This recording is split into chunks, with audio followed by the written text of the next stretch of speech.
सो अब आ जाते हैं हम क्वेश्चन नंबर 1 पे। इसमें दे रखा है the first 3 terms of an AP are respectively this one and this one, find the value of y. अब इसको देखिए हम दो तरीके से सॉल्व कर सकते हैं।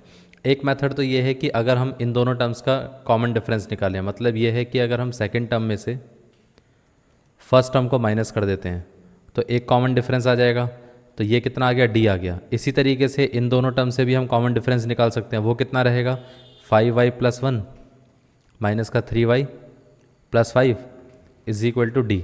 अब इन दोनों को अगर हम कंपेयर करके देखें, फर्स्ट इक्वेशन और सेकंड इक्वेशन को अगर हम कंपेयर करेंगे तो कितना आ जाएगा, ये आ जाएगा हमारे पास 3y + 5 माइनस का 3y, फिर ये कितना हो जाएगा, माइनस और माइनस प्लस, तो +1 इज इक्वल टू, अब देखिए ये डी के इक्वल है, ये भी डी के इक्वल है, तो मतलब ये वाली क्वांटिटी हम इधर लिख सकते हैं।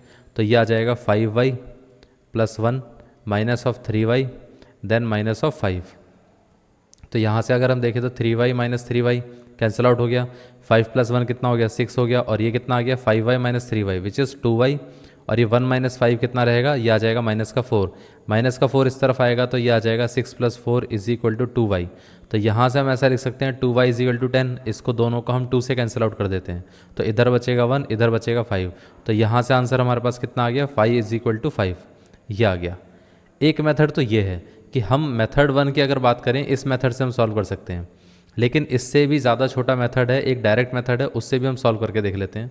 अगर मान लीजिए कि इस तरीके से नहीं दिया गया है, हम चाहते हैं कि इसको एक तरीका और है, जैसे कि मान लेते हैं अगर कोई 3 टर्म्स एपी में है, ए, बी और सी, जब भी 3 टर्म्स एपी में होती हैं तो हम ये बोलते हैं कि जो मिडिल टर्म है ना, वो फर्स्ट और लास्ट वाली टर्म का अरिथमेटिक मीन है। इतना क्लियर है?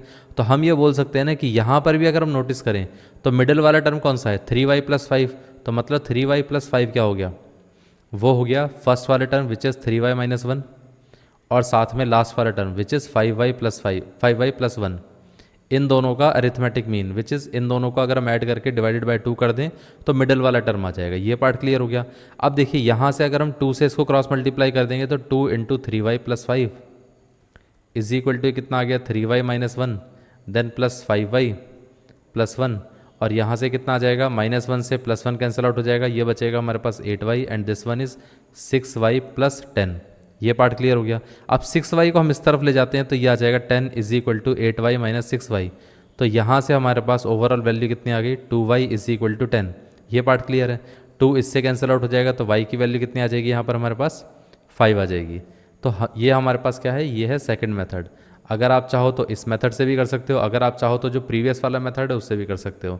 मैं तो आपको ये कहूँगा कि इस मेथड से अप्लाई करो, ज़्यादा बेटर है, क्योंकि इससे जल्दी आंसर आएगा। ये पार्ट क्लियर हो गया।